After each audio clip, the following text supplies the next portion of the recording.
আমি মন বান্ধিলাম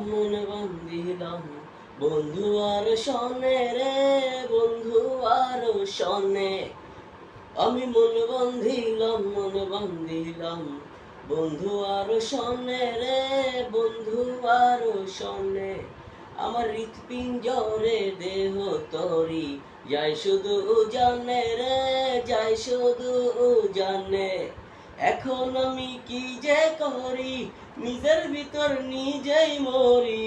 এখন আমি কি যে করি, নিজের ভিতর নিজেই মরি।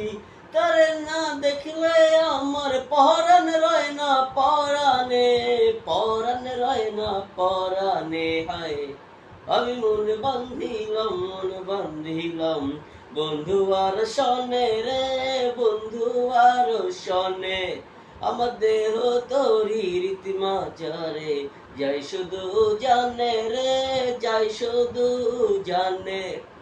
এখন আমি কি যে করি, নিজের ভিতর নিজেই মরি। এখন আমি কি যে করি, নিজের ভিতর নিজেই মরি। তারে না দেখলে আমার পরাণ রয় না পরাণে, হায় পরাণ রয় না পরাণে। আপনারা চাইলে এভাবে ভিডিও করতে পারেন, কিন্তু এখানে একটা ব্যাপার আছে যে আমরা যেভাবে এখন আমি যেভাবে গাইতেছি সেইভাবে আপনারা যদি গান, ভিডিওটা যেরকম মিউজিক হয় মিউজিক ভিডিওর মতো সুন্দর হবে না, কিন্তু এই ভিডিওটা রেডিও সেন্টারে করলে অনেক অনেক অনেক সুন্দর হবে। আপনারা ভাবতো বা আমি আপনাকে বোঝাতে পারবো না যে এই ভিডিওটা কত সুন্দর হবে।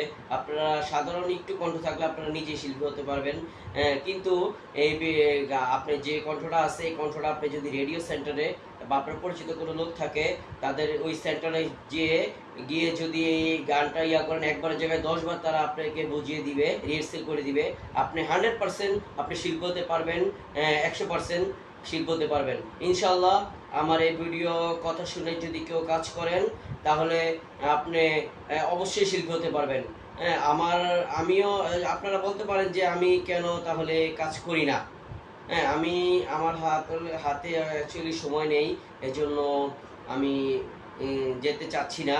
কিন্তু ইনশাল্লাহ আমিও একদিন যাব রেডিও সেন্টারে, বা আমি নিজেই একটা রেডিও সেন্টার খুলে দিব। সম্পূর্ণ টোটাল সব কিছু বুঝে শুনে আমি নিজে একটা রেডিও সেন্টার খুলবো ইনশাল্লাহ। আমি সব কিছু সেটিং বুঝে শুনে রেডিও সেন্টার খুলবো। আর আপনারা আমার রেডিও সেন্টারে অগ্রিম দাওয়াত দিয়ে গেলাম আপনাদেরকে, আপনারা আসার জন্য আমন্ত্রণ রইল ইনশাআল্লাহ। আসসালামু আলাইকুম ওয়া রাহমাতুল্লাহ।